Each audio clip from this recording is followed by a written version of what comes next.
안녕하세요. H채널의 한창훈입니다. 반갑습니다. 2018년도 12월 21일 비트코인 및 암호화폐 시황방송 일부를 시작하겠습니다. 먼저 댓글로 저 4,000명, 구독자 4,000명 돌파를 축하해주신 분들에게 다시 한번 감사 말씀 드리겠습니다. 그리고 이제 댓글로 의견하고 질문 정보 공유해주신 분들에게도 다시 한번 감사 말씀 드리겠습니다. 일단 이벤트는 제가 오늘부로 종료를 하고요. 메일로 개인정보 보내주신 것들은 제가 제 그 동생에게 여러분들 이제 택배 받으실 수 있는 그 주소하고 이름하고 전화번호를 전달하고 다 지우고 제 동생한테도 보낸 다음에 다 지우라고 이렇게 얘기를 하겠습니다. 그렇게 하고 그 다음에 한 가지 더 말씀드릴 거는 뭐냐면 그 메일로 저한테 이제 다 주셨는데 이제 제가 일일이 답변을 다 못하는 점을 먼저 양해 말씀을 드릴게요. 생각보다 많은 분들이 이제 해주셔가지고 제가 다 일일이 메일 답변을 쓰려고 하다 보니까 너무 시간이 오래 걸릴 것 같아서 이거는 일단 제가 저희 뭐죠? 유튜브 안에 이제 여러분들이 댓글로 써주신 부분에 대해서는 제가 다 모르겠어요. 제가 못 봤으면 못 썼겠지만 제가 본 분들에 대해서는 다 지금 답변을 달아드렸습니다. 그렇게 해서 이벤트는 이제 마무리를 하고 아마 이제 연말이어서 제가 이제 동생한테 주소를 보내줬는데 아마 이제 바로 처리를 한다고 하더라도 좀 시간이 걸릴 수도 있을 것 같아요. 연말이어서. 그래서 그 점도 먼저 여러분들 이제 생각을 해주셨으면 좋겠습니다. 그리고 이제 일단은 최대한 다 보내드리는데 아마 메일 보내주신 분들 중에 못 받으시는 분들도 있을 거예요. 있는데 섭섭하게 생각하지 마시고 일단은 최대한 제가 40명을 일단 넘게 제가 보내드리는데 최대한 하려고 했다 노력을 하고 다음에 또 이제 기회가 되면 뭐 10,000명 돌파할 때 또 그때 이제 이벤트를 또 진행을 해볼 수 있도록 그렇게 하겠습니다. 그러면 바로 이제 시작을 할게요. 일부 일단 무진님이 이제 질문을 해주셨습니다. 내년에 금리 인상이 두 차례를 한다면 상황을 봐서 언제 올릴까 결정할까요? 아님 1, 2, 4분기 때 그냥 내리 두 차례를 올릴까요? 그리고 두 차례 인상이면 충분히 중국을 넉다운 시킬 수 있을까요? 이렇게 물어보셨는데요. 일단 그 금리 인상은 경제 상황 일단은 스케줄은 내년에 2번이라고 했잖아요. 두 번이라고 했는데 총 8번 회의를 할 때마다 그 금리 인상 얘기는 앞으로 이제 나올 거다라고 얘기를 했습니다. 그 얘기는 뭐냐면 이제 경제 상황이 이제 급박해지면 금리 인상을 언제든지 할 수 있다라고 우리는 이제 마음을 먹고 있어야 된다는 거죠. 저는 그렇게 보고 있고 그리고 그 다음에 그럼 중국이 1, 2, 4분기 때 내려올 거냐 이거는 그러니까 그때 경제 상황에 따라 다르다. 그래서 만약에 인플레이션이 계속 올라간다고 하면 당연히 이제 금리 인상을 빨리 진행을 시킬 거라고 보고 있습니다. 그렇지 않다라고 하면 뭐 내년 중에 금리 인상을 할 수 있겠죠. 뭐 전반기에 한번 후반기에 할 수도 있는 거고요. 그러니까 이거는 딱 언제 한다라고 얘기하기는 좀 어렵다 이렇게 보시면 될 것 같고 중국을 넉다운 시킬 수 있을까 이 부분에 대해서 제가 이제 어제 원화 차트랑 위안화 차트를 보여드리려고 했는데 어제 이제 컴퓨터가 안 돌아가서 제가 이제 못 보여드렸는데 그 부분을 이제 같이 설명을 드리면서 지금 중국 상황에 대해서 이제 말씀을 드릴게요. 일단은 이거는 지금 저희 달러 대 원화 차트입니다. 달러 대 원화 차트 이제 80년대부터 이렇게 쭉 보시면 이렇게 올라가는 거는 달러가 이제 앞에 분자에 있는 거니까요. 달러가 비싸지는 겁니다. 올라가는 건 여러분 아실 거예요. 예를 들어서 1달러가 뭐 2,000원 되면 달러가 비싸진 거잖아요. 이렇게 보시면 됩니다. 그러면 이게 일단 1980년도 이렇게 올라가다 내려가다가 이렇게 했습니다. 그러면서 이렇게 수렴을 했죠. 수렴을 했습니다. 수렴을 하다가 보시면 수렴하다가 어떻게 됐어요? 수렴하다가 96년도에 돌파가 됐죠. 돌파가 됐습니다. 돌파가 되면서 97년도 후반부로 가면서 점점 달러 가치가 올라가기 시작하더니 이때 보시면 전고점 이때 보시면 895원이었어요. 이 895원 지금 이 자리 85년도에 고점이었던 895원을 이때 여기 한번 눌러주는 것처럼 보이는데 돌파가 됩니다. 돌파가 되자마자 그냥 슈팅 나오죠. 이렇게 되면서 이제 우리가 이제 IMF를 맞는 건데요. 97년도에 이때 이제 뭐냐면 그 국가부도의 날 얘기를 영화를 계속 말씀드리는데 그 영화 안에서도 이제 나옵니다. 뭐냐면 그 외국인 투자자들이 이제 돈을 한 번에 회수를 하자고 이제 자기들끼리 약속을 합니다. 그렇게 하고 그거 플러스 이제 예를 들어서 외국인들이 이제 우리나라에 돈을 빌려주잖아요. 빌려주고 만기를 계속 연장을 해주는 거예요. 1년 단위로 지속적으로 만기 연장을 해주던 갑자기 외국인들이 만기를 연장을 못 해주겠다 이렇게 얘기를 합니다. 그게 이제 한 번에 하는 순간에 얘네들이 딱 그거를 어떻게 보면 일치에 그걸 딱 하는 거예요. 그러면서 각 그 주변 국가들한테 야 한국한테 절대 돈 빌려주지 말아라 이렇게 얘기를 합니다. 거기에 이제 플러스 뭘 하냐면 신용 등급을 강등시켜 버리는 거예요. 신용 등급을 강등시켜 버리는 순간 어떻게 돼요? 이자율이 이제 올라갑니다. 이자율이 올라가기 때문에 그럼 각 회사들도 마찬가지예요. 회사들도 갑자기 이제 이자가 뭐 예를 들어서 뭐 7% 내던 게 그 당시에 갑자기 막 10%, 12% 이렇게 올라가는 겁니다. 그렇게 되면서 이제 급등을 하는 거죠. 급등을 하니까 어떻게 돼요? 외환인이 자꾸 빠져나가니까 우리나라에서는 금리를 올릴 수밖에 없는 거죠. 외국인들 조금이라도 잡아두기 위해서 금리를 그 당시에 막 거의 17%, 18%까지 이렇게 올렸습니다. 이렇게 벌어지는 거예요, 그 일이. 그렇게 벌어지는 거고, 지금 이렇게 97년도에 IMF를 맞고 다시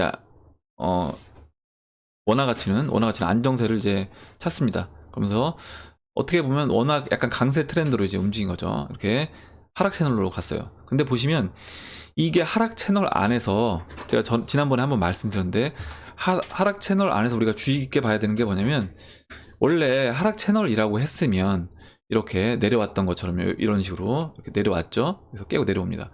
이런 것처럼 여기서 이렇게 올라오고 내려오고 했을 때 깨고 내려와 줘야 되는 거예요. 근데 어때요?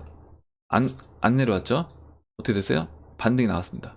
그리고 다시 눌러주고 또 반등이 나왔어요. 지금 이 상태입니다.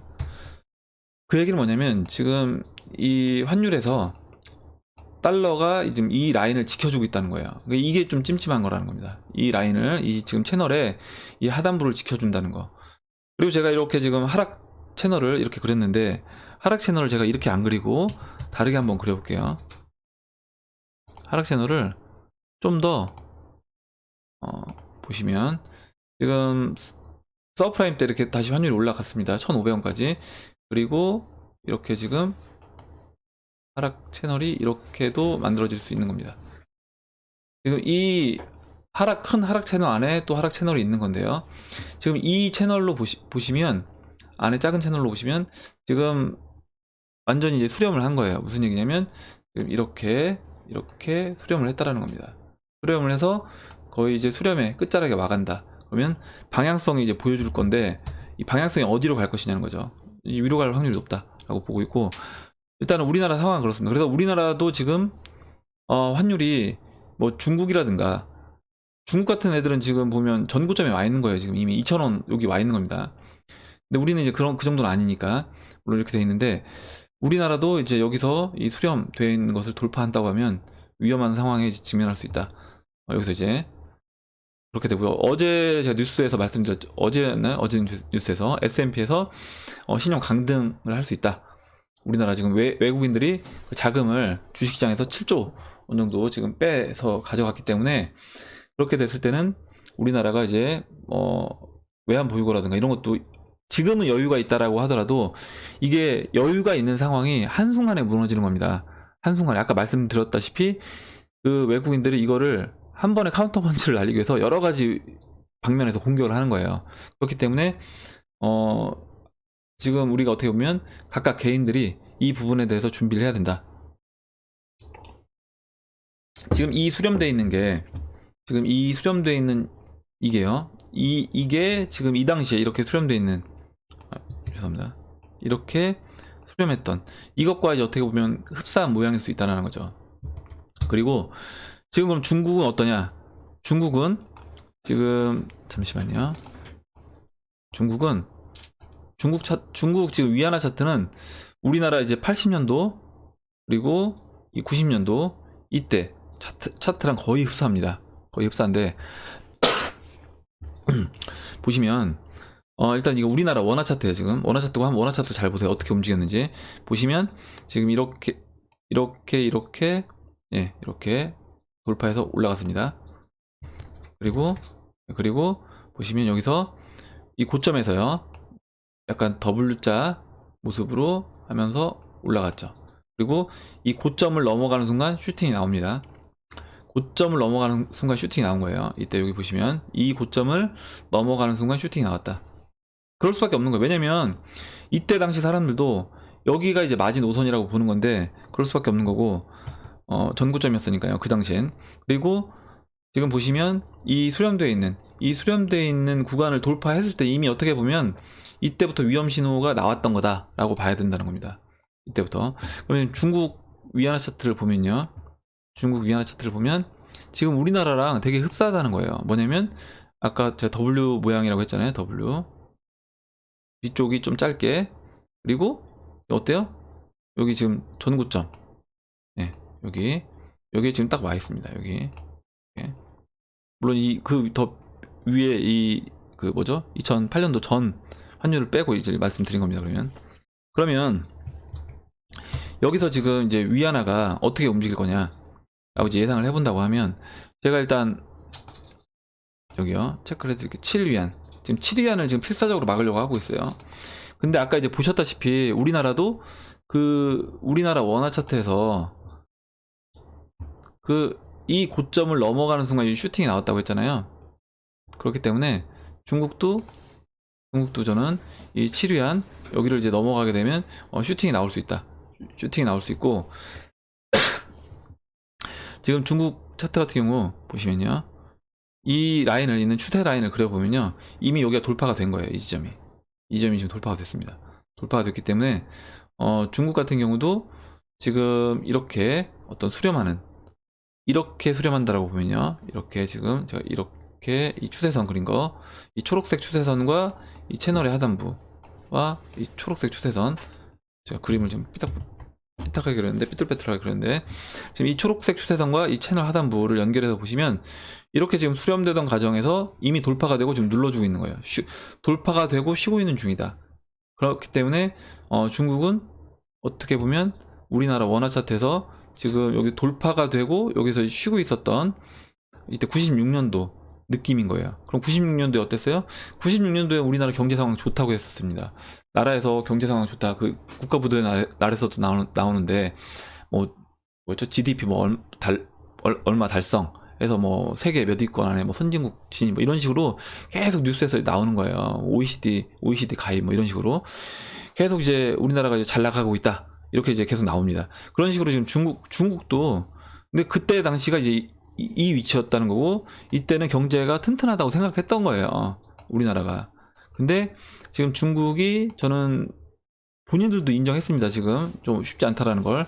지금 중국이 위치한 상황이 여기에 있다.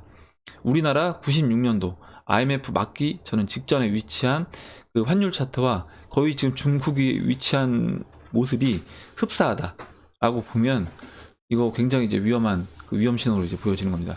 그리고 왜 그럼 제가 이런 얘기를 하느냐, 뭐 이것뿐만, 이제 환율 차트뿐만 아니라 중국 같은 경우는 이제 보시면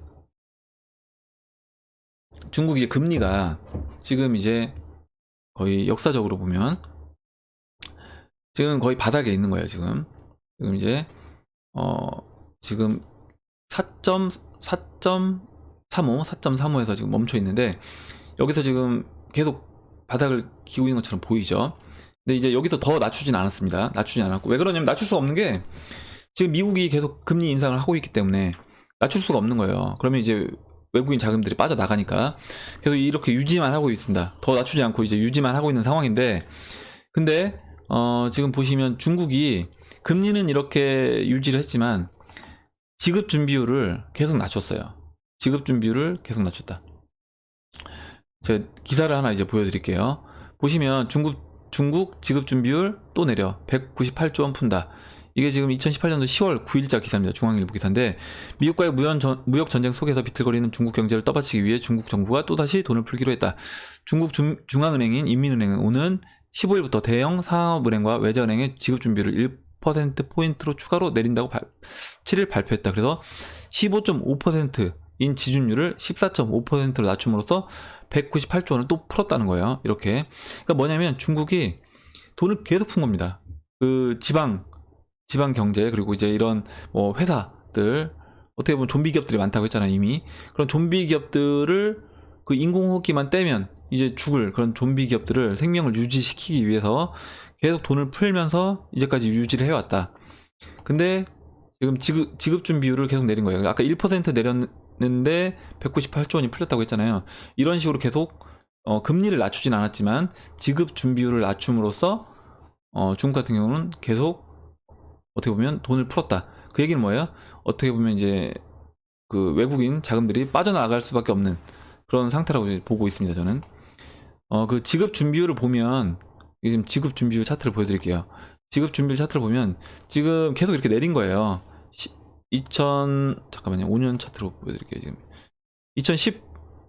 2014년도 20에서 지금 계속 내렸습니다. 아까 보시면 1 내릴 때 아까 막 198조 원씩 풀린다고 했잖아요. 이런 식으로 돈을 계속 푼 거예요. 돈을 계속 풀어서 어떻게 보면 무너지는 경기를 돈을 계속 풀어냄으로써 떠받쳤다. 그래서 그런 풀어낸 중국 그 위안화가 어디로 갔어요? 중국 부동산, 홍콩 부동산. 그리고 주식시장으로 들어왔는데 그 들어온 게 그 정도다. 그리고 결국에 지금 그 위안화 바치고 있는 것도 다 이제 그런 돈이라고 이제 보고 있습니다. 근데 이거를 이제 바치는 게 저는 한계치 이제 다다랐다라고 보고 있습니다. 그렇기 때문에 중국은 하여튼 좋지 않은 상황이에요. 좋지 않은 상황이고 뭐 2번 금리 인상했을 때 중국이 이제 금리 인상을 하면 그럼 되지 않냐? 제가 말씀드렸잖아요. 금리 인상을 하게 되면 그 인공호흡기를 대고 있는 그 중국 기업들의 인공호흡기를 떼는 거다. 그럼 당연히 이제 중국 기업들이 이제 무너지는 기업들이 나올 겁니다.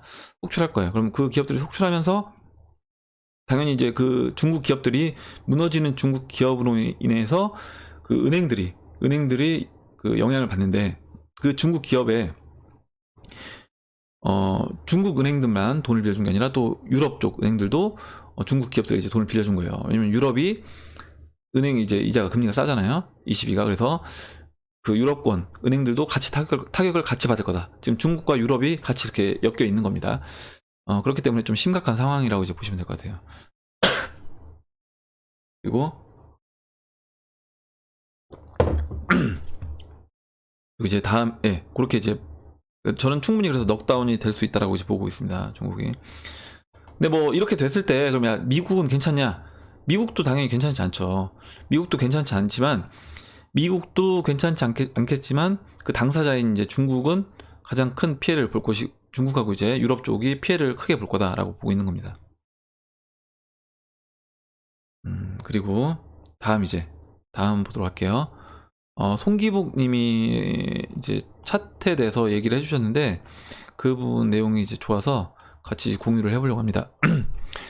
일단 그 암호화폐 일본 과거 6개월간 추세를 보면 추세 하단에서 한 번도 정배열군을 준 적이 없는 것으로 판단되며 그 여파로 11월 15일 이제 급락이 나왔던 그 자리 말씀해 주시는 것 같아요. 그 6,000달러에서 이제 쭉 빠졌던 그 라인을 말씀해 주시는 것 같습니다.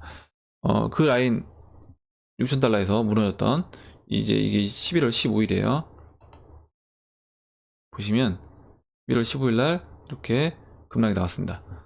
이 부분을 이제 말씀해 주신 거예요. 그래서 이때 이제 4,800불 대량 거래가 나왔다는 겁니다. 11월 22일 날 대량 거래가 터졌다. 그리고 25일, 27일 쌍봉 만들어주고 반등 시그널 나오나 25일, 27일 이거 한번 보시면 될 것 같아요. 이거는 그냥 그 있었던 상황을 설명해 주신 거거든요.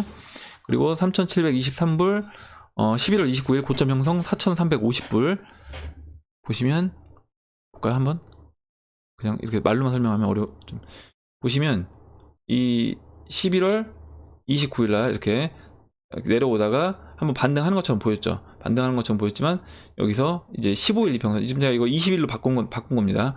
15일 이평선 맞고 떨어졌습니다. 이렇게 됐는데 여기서 이제 매수 시그널은 무조건 가짜 모멘텀이다 이렇게 얘기해 주셨고, 그래서 중요한 매수 포인트는 이제 12월 16일 날 만들어졌다. 12월 16일 이제 16일 이 저점이었네요. 이때 3220 라인 무너지면서 이때 이제 지지받고 이제 올라왔던 그 라인을 얘기하는 것 같습니다. 그래서 이때 16일 17일 매수 포인트가 만들어졌고, 그래서 이제 이란 5,000불까지 수직 상승 후 시세 하락 없이 200불 전후로 박스로 버티다 7,500불까지 상승 후 이때는 저도 한번 털어내겠습니다. 이렇게 얘기해 주셨는데, 뭐냐면 지금 제가 이제 5,000달러 이제 저항 말씀드렸잖아요. 그게 이제 보시면 여기에요. 여기 5,500달러하고 저는 이제 예. 잠시만요. 5,500달러랑 저는 이제 제가 보는 이제 저항은 5,500, 5,700. 5,700은 이때 저점이었고요. 그래서 5,500과 5,700에 이렇게 저항대가 있는 겁니다. 송기봉님은 일단 5,000달러까지 얘기를 해주셨고, 여기서 이제 이 200불 전후로 이제 박스로 버틸 것이다 라고 보고, 그 다음에 이제 7,500불까지 상승한대요. 7,500불까지. 그러면 제가 이제 주봉으로 보여드릴게요. 여기서 지금 아까 이제 말씀드렸던 저항 자리가 좀 더 확대해서 보여드릴까요? 저항 자리가 이제 여기입니다. 여기. 그리고 지금 20주 이평선, 20주 이평선이 내려오고 있어요. 내려오고 있는데 보시면 일단 20주 이평선에 저항을 맞을 거라고 저도 생각했잖아요.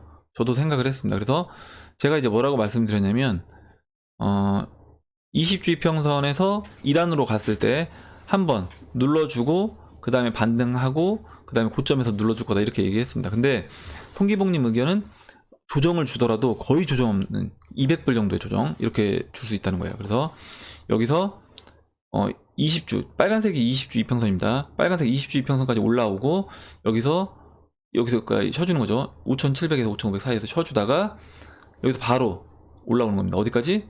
7,400불이 7,400달러가 지금 50주 이평선, 초록색이 50주 이평선인데 50주 이평선이 내려오고 있어요. 그래서 오히려 20주 이평선은 짧은 조정으로 넘어가 버리고 50주 이평선까지 올 수 있다. 그리고 이제 50주 이평선이 오면 한번 정리를 해주시고 그 다음에 5,400달러 전후에서 이제 바닥을 다시 확인해주고 올라갈 거다 이렇게 얘기를 해주셨는데, 보시면 그럼 이제 결과적으로 어떤 흐름이 될 거냐, 이거를 제가 그림을 이 차트로 이제 보여드리는 게 좋을 것 같아요. 잠깐만요.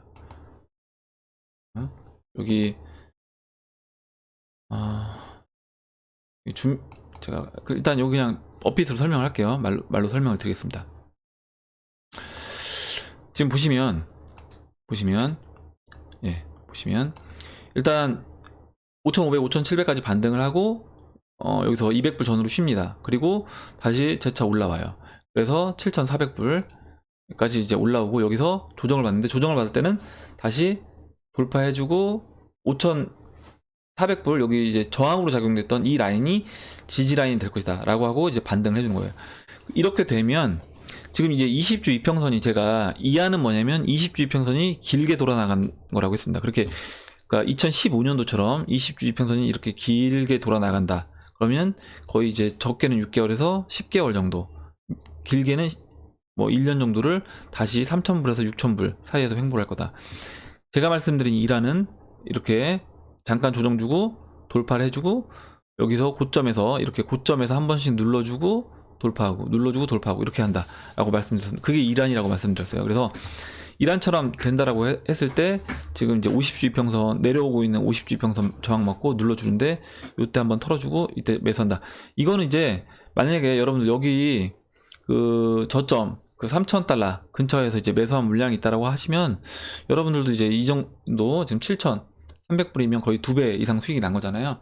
그럼 이때는 비트코인을 뭐 일정 부분 싸게 산 물량에 한해서만 뭐 정리해 줄 수도 있는 겁니다. 이거는 이제 수익을 정리하시는 거는 본인들이 이제 맞게끔 취향에 맞게끔 선택해서 하시면 되는 거예요. 그래서 해 주시고 만약에 저 같은 경우는 이제 매매를 하게 되면 매매를 하겠다고 말씀드릴 거고, 매매를 한 다음에 제가 매수를 하게 되면 매수를 하겠습니다라고 말씀드릴 겁니다. 이렇게 저도 마찬가지로 이렇게 송기봉님 의견 주신 대로 차트를 워낙 잘 보시기 때문에, 그리고 지금 제가 이란으로 얘기했던 부분에서 이제 저는 그 반등을 하게 되면 저는 이제 7,400불이 아니라 이제 8,500불 라인까지 생각을 했었는데 지금 좀 더 짧게 보신 거예요. 그래서 근데 보니까 이제 50주 이평선이 내려오고 있다는 거죠. 그래서 이 50주 이평선 때문에 그리고 이 자리가 50주 이평선이기도 하고요.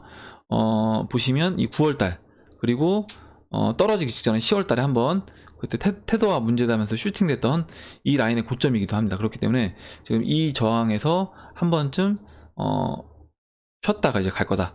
좀 왜냐면 여기서 2,000불 쉬면 2,000달러면 200만 원 정도 되잖아요. 그렇기 때문에 적은 조정은 아니다. 그래서 일정 부분 조정을 주고 간다. 근데 이제 이거 자신 없으시면 그냥 홀딩 하시면 되는 겁니다. 지금도 어차피 다 그 대세 상승의 초반부에 있는 거기 때문에 홀딩 하시면 되는 거예요. 그리고 만약에 정리를 하신다고 하더라도 저도 마찬가지예요. 정리를 한다고 하더라도 제가 싸게 산 물량에 한해서만 정리를 하는 겁니다. 그 나머지 기존 물량들 여기서 계속 모아갔던 물량들은 계속 홀딩 하는 거예요.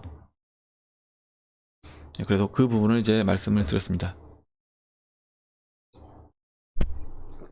그리고 다시 한번 이제 송기복님 의견은 여기까지 하고요. 그리고 이제 그 다음에 이제 푸드히터님이 써주신 글을 읽어보도록 하겠습니다. 댓글로 또 안 넘어가는데 예, 컴퓨터가 창을 많이 안 열었는데도 지금 이러네요. 일단 푸드히터님이 써주신 댓글이 안 되면 잠시만요. 제가 다른 걸 한번 좀 꺼볼까요? 예, 꺼보고 그래도 이제 안 되면 제가 이제 뭐 핸드폰으로 보고 이제 설명을 드리든지 예, 됐네요. 네, 죄송합니다. 이제 축하해 주시는 분들 정말 많으셔가지고 다시 한번 감사 말씀드리고 100분 넘게 축하해 주신 것 같아요. 그래서 다시 한번 감사 말씀드리겠습니다. 다음에 이제 예, 푸드히터님이 써주셨는데 요 내용입니다. 뭐냐면 대장 알트 상승 후에 비트코인 상승하고 나머지 알트 상승 이렇게 얘기해 주셨는데 지금 대장 알트가 출발했냐 그리고 비트가 상승을 아직 안 한 건가 그게 먼저 가준다는 게 10에서 20% 이런 상승이 아니고 쭉 올라가야 되느냐 이렇게 질문을 해주셨는데 일단 우리가 완전 상승장으로 갔다라고 말씀드릴 때 제가 이제 말씀드리는 기준이 있습니다. 뭐냐면 그 대형 알트코인들 적어도 시총 뭐 10에서 한 15위 정도 왜냐면 그 시총이 그 코인의 시총이 1조 정도 이상 넘어가주는 왜냐면 그 정도 돼야지 이거는 그냥 작은 고래가 아니라 메이저 세력이 들어왔다고 이제 볼 수 있는 겁니다. 그래서 그런 메이저 세력이 들어온 걸로 보이는 그런 대형 알트코인이 BTC 마켓에서 전고점을 치는 거예요. 원화 마켓이 아니라 BTC 마켓에서 일단 전고점을 치면 이때 죄송합니다. 이때는 시장이 상승장으로 갈 수 있다. 상승장으로 갈 수 있는 이제 준비가 된 거다라고 이제 보시면 될 것 같고 그리고 이제 더 중요한 건 뭐냐면 예, 아까 말씀드렸던 것처럼 20주 이평선 지금 빨간색으로 제가 체크해드린 이 20주 이평선을 제가 원래 15일을 빨간색으로 하는데 20주로 바꿨어요.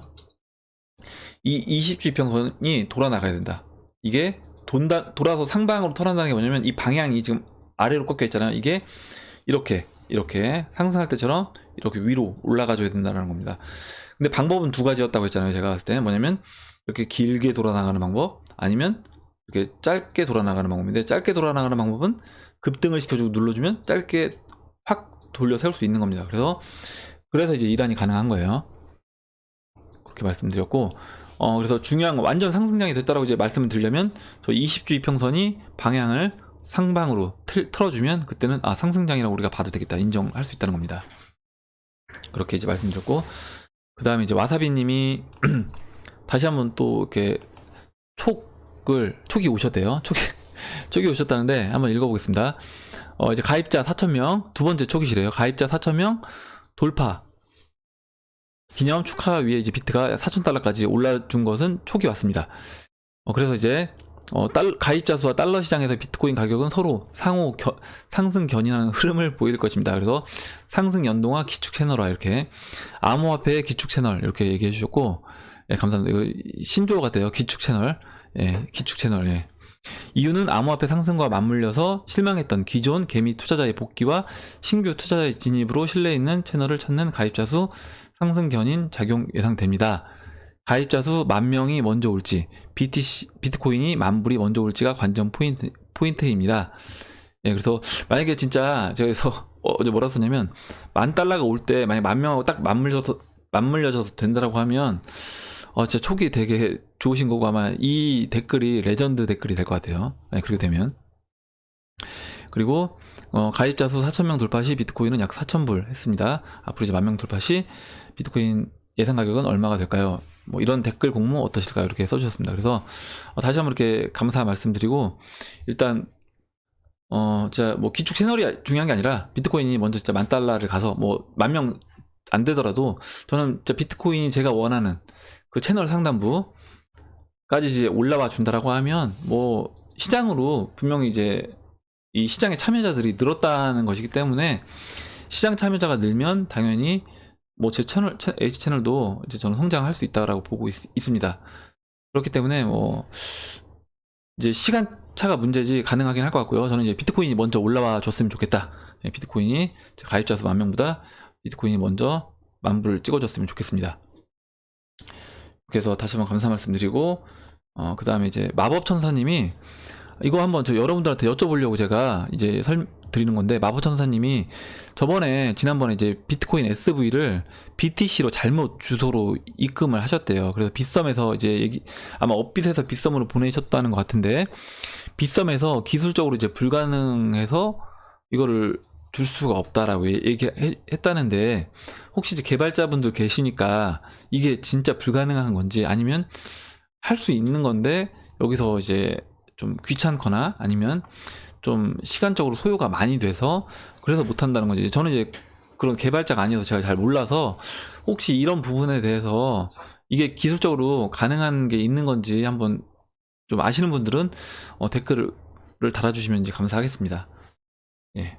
그리고 마법천사님 좀 찾으실 수 있으면 좋겠는데 만약 못 찾으신다고 하더라도 어떻게 보면 이제 원화로 어찌됐든 비트코인 캐시를 사신 거잖아요. 그러면 나중에 비트코인 캐시가 그 마법천사님이 나머지 갖고 있는 거 뭐 BSV는 안 된다고 하더라도 비트코인 캐시가 아마 투입된 그 금액보다 더 크게 상승해서 아마 원화 대비해서는 저는 수익을 분명히 안겨줄 거라고 생각을 하고 있습니다. 그리고 또 어제 오늘 비트코인 캐시가 이제 많이 올라서 아마 비트코인 갖고 계신 분들 아마 되게 힘들었을 거예요. 막 그 둘 다 비트코인 캐시랑 비트코인 캐시 SV 둘 다 10만원 밑으로 떨어졌을 때 계속 그 BSV 진영에서 뭐 계속 안 좋은 얘기하고 뭐 이거 뭐 비트메인 망했네, 우지한 뭐 파산했네, 막 이런 별의별 얘기가 진짜 계속 나왔기 때문에 아마 그리고 이제 그때 또 거래량도 많이 나왔습니다. 그 얘기는 뭐예요? 결국에 그럼 퍼스선 기사를 보고 결국에 사람들이 털렸다는 겁니다. 거래량이 나왔다는 거는 누군가는 매도를 하고 누군가는 매수를 했다는 거예요. 근데 그 양도 많다라는 겁니다. 그 얘기는 무슨 얘기예요? 이 그 비트코인 캐시에 대해서 확신을 갖고 있는 사람들이 확신 없는 투자자들, 그러니까 부안해동하는 투자자들의 물량을 싹 뺏어서 지금 끌어올리고 있는 거다. 이렇게 보시면 되겠습니다.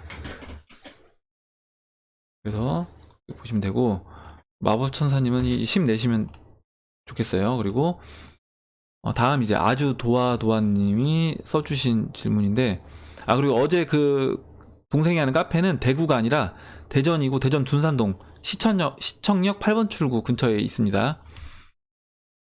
예. 다음에 혹시 기회가 되면 제가 한번 번개를 한번 거기서 한번 해볼게요. 한번 그리고 아주 도와도와님이 써주신 글이 있는데 어제 축하 댓글들이 많아서 여기 있습니다. 일단 이더리움 보유 중이신데 하드포크를 하게 되면 어떻게 되는 건지 궁금합니다. 수량의 변화가 생기는 것인지 거래 정지 시간이 있는 건지 전혀 몰라서요. 일단 얘기를 해주셨는데 얼마 전에 한번 얘기를 드리긴 했어요. 그러니까 뭐냐면 하드포크가 되는 게 지금 이더리움 하드포크 같은 경우는 일단 이 POW에서 POS로 가는 그 과도기적 단계에서 그 채굴량을 줄여주는 겁니다. 채굴량을 줄여주는 거고 이게 이제 합의가 안 되면 그 합의 안 된 진영과 그 이제 하드포크에서 나가겠다고 한 진영하고 이제 갈라지면서 비트코인 캐시랑 갈라진 거고요. 비트코인 캐시도 합의가 안 됐기 때문에 비트코인 캐시랑 BSV랑 갈라진 겁니다. 그렇다라고 보시면 마찬가지로 이더리움도 그렇게 될 수 있겠지만 이더리움은 이제 합의가 된 거예요. 합의가 됐기 때문에 이렇게 갈라지지 않는 겁니다. 갈라지지 않고 어떻게 돼요? 그대로 그냥 가는 겁니다. 그대로 가는 거고 하드포크 될 때는 아마 입출금은 아마 정지를 시킬 거예요. 거래소에 넣어놨다고 하시면 입출금을 정지시킬 거고 아마 레저 지갑에 보관하고 계시면 그때는 레저 지갑에 그냥 두시고 갖고 계시면 된다. 그럼 이제 알아서 이제 하드포크가 돼서 이제 이용을 하실 수 있는 거다. 이렇게 생각하시면 될 것 같습니다. 그래서 뭐 이게 코인을 뭐 비트코인이라든가 비트코인 캐시 하드포크 되면 하나씩 더 주잖아요. 주니까 또 새로운 코인을 이제 주는 걸로 알고 계시는데 그거는 아닙니다. 그건 아니에요. 예, 마지막으로 스티브 유님 이제 써주신 건데 상승 전환이라고 하면 비트가 전고점 25,000달러까지 가능할까요? 써주셨고 내년 부동산 많이 어렵겠죠. 이렇게 질문을 해주셨습니다. 일단 비트코인은 전고점 돌파는 이제 시간이 걸리겠지만 당장은 아니고 시간이 걸리겠지만 아까 이제 말씀드렸던 첫 번째 시나리오대로 간다라고 하면 우리가 생각했던 것보다 좀 더 빠른 시간 안에 전고점을 돌파할 수도 있다라고 보고 있습니다. 왜 그러냐면 지금 이렇게 좀 빨리 급등을 하고 있는 이란으로 간다라고 하는 거는 세력이 마음이 급하다는 거예요. 세력이 스케줄이 빡빡하다는 겁니다. 그렇기 때문에 어때요? 빨리빨리 이렇게 일을 진행시켜야 되는 거예요. 그럼 빨리빨리 일을 진행시키다 보니까 어때요? 당연히 그 빨리빨리 일을 진행시킨다는 건 스케줄, 뭐 벡터거래소 오픈, ETF 이런 것들이 있다는 겁니다. 그래서 그런 것들을 다 처리하기 위해서 그럼 이제 ETF 승인되고 또 이제 올리겠죠. 그렇기 때문에 결국에 이제 ETF 되고 ETF 승인되고 올라간다고 하면 금 ETF 승인된 이후에 금 차트 움직임과 비슷한 움직임을 보여줄 거다라고 보고 있습니다. 그렇게 됐을 때 제가 예전에 한번 제 영상에서 금 차트와 비교해서 금 ETF가 승인된 이후에 비트코인이 어떻게 움직였는지 영상을 이제 찍었던 적이 있었는데 아마 그걸 이제 참고해 보시면 도움이 될 것 같아요. 그래서 이제 전고점도 이제 넘어갈 수 있다. 좀 더 우리가 이안보다는 이란이 됐을 때 빠른 타이밍에 넘어갈 수 있다라고 말씀드리고 내년 부동산은 어떻겠냐?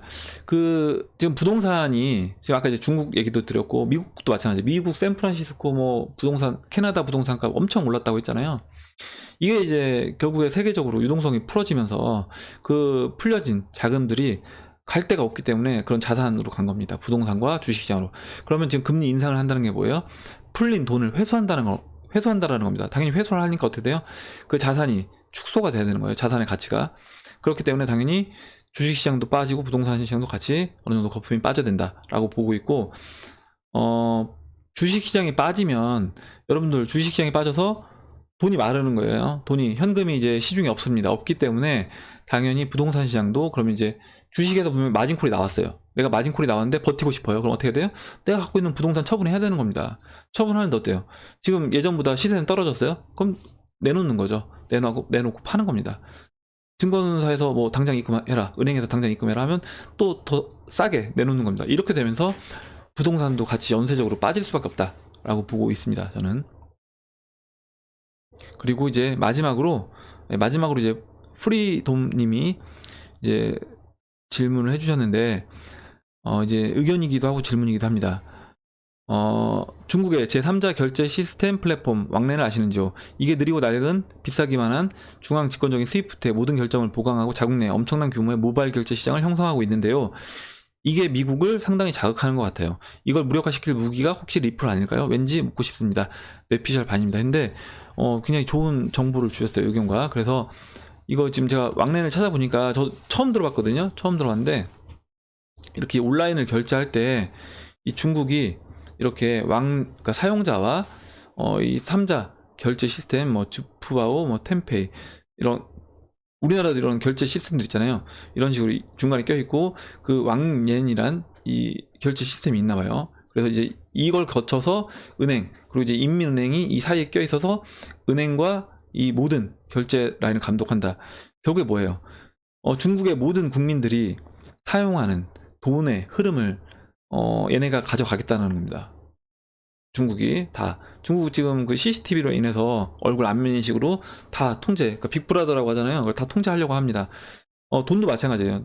결국에 사람들이 돈을 어디에 쓰고 돈이 어떻게 움직이는지를 보려고 하는 거고 저는 벡터 거래소의 최종 목표도 사실 이거라고 보고 있어요. 뭐냐면 뭐 리플이 될 수도 있고 벡터 거래소도 마찬가지고 벡터 거래소에서 이제 벡터 거래소에서 뭐 나온 그 지갑에 사람들이 암호화폐를 다 집어넣고 거기서 우리가 뭔가 결제를 하게 된다라고 하면 각각 사람들이 돈을 어디에 쓰는지 그리고 그 돈들이 어떻게 움직이는지를 다 확인할 수 있는 거예요. 그러면 당연히 현금 없애버리는 겁니다. 세금도 다 실시간으로 블록체인으로 해버리고, 그러면 돈이 투명하게 움직이는 걸 다 볼 수 있는 겁니다. 그러면 어떻게 보면 그 세력들, 전 세계를 단일화하려는 세력들 입장에서 봤을 때는 관리하기 쉬운 거예요. 중국이 중국 국민들을 대상으로 해서 이렇게 왕랜이라는 어떤 결제 플랫폼을 만들어서 이렇게 중국 인민들을 감시를 하고 있는 것처럼, 은행과 동시에 그 사용자들을 감시를 하고 있는 것처럼, 마찬가지로 저는 벡터 거래소 그리고 리플이 될 수도 있고요. 다 그들의 최종 목표죠. 그러니까 어떻게 보면 둘 다 미국이잖아요. 미국이기 때문에 최종 목표는 결과적으로 이제 전 세계의 모든 가치의 흐름을 자신들이 모니터링 하겠다가 저는 최종 목표라고 보고 있습니다. 그러면 당연히 이제 안 좋겠죠. 왜냐면 60억 세계 인구 중에 15억이 중국인데, 그 15억 인구를 보시면 왕랜이라는 이 플랫폼 시스템, 결제 시스템 플랫폼으로 해서 중국이 통제해서 중국 사람들이 다 이걸 사용한다라고 하면, 미국 입장에서는, 미국이 아니라 그 미국 배후에 있는 세력들 입장에서는 좋게 안 보이겠죠. 왜냐면 다 자기들 통제 안에 둬야 되니까. 그렇기 때문에 분명히 이거를 이제 무력화시키려고 할 거다라고 보고 있습니다. 그게 이제 리플이 될지, 뭐 벡트 거래소가 그런 역할을 해줄지, 아니면 뭐 스텔라가 그런 역할을 해줄지, 그건 이제 누가 될지는 저도 이제 미래는 모르겠지만, 아마 이제 그 세력들 입장에서는 자신들의 통제권 안에 두려고 할 것이다라고 보고 있습니다. 이것까지 할게요. 마지막으로 크리스마님이 질문해 주셨는데, 지금 채굴 장비를 사서 채굴해도 괜찮을까요? 일단 개인 입장에서는 채굴 장비 안 사시는 게 낫다. 채굴 장비 손해다. 왜냐면 비트코인 지금 사시면 400만원 초반이면 시장에서 살 수 있는데, 1비트 채굴하는데 600만원, 6,000달러, 7,000달러 들어간다고 했어요, 개인들은. 그러니까 전기료를, 만약에 내가 발전소를 직접 내가 돌린다든가, 아니면 4분의 1 가격에 전기료를 쓸 수 있는 분이면 상관없지만, 그게 아니라고 하면 그냥 비트코인 사시는 게 나은 거예요. 그 채굴 장비 사시고 세팅하시는 노력하지 마시고 그냥 비트코인 시장에서 사셔라. 그게 더 싼 거다라고 이제 말씀을 드리고요. 그리고 비트코인 300만원 저점에서 구매하는 게 좋을까요? 당연히 300만원 저점에서 구매하면 좋죠. 근데 이런 겁니다. 뭐냐면, 내가 포트폴리오가 이미 있으면 기다리시면 되는 거고요. 포트폴리오가 없다, 다 나는 현금이다, 그렇다라고 하면 저는 지금도 싼 거기 때문에 지금 그냥 사시면 된다. 일정 부분 포트폴리오 채우시고 나머지 현금 일정 부분 두신 걸로 밑에서 300만원에서 받으시려고 하면 되는 거고, 만약에 생각해보세요. 만약에 300만원 다시 안 온다고 하면 못 사는 겁니다. 그렇기 때문에 저는 600만원도 싸고 500만원도 싸고 계속 싼 걸로 받기 때문에 사시면 된다라고 이제 말씀을 드릴게요. 그리고 이거는 이제 본인 크리스마님이 포트폴리오가 어떤지, 암호화폐 자산이 얼마큼 갖고 있는지, 이거에 따라 이제 달라지는 겁니다.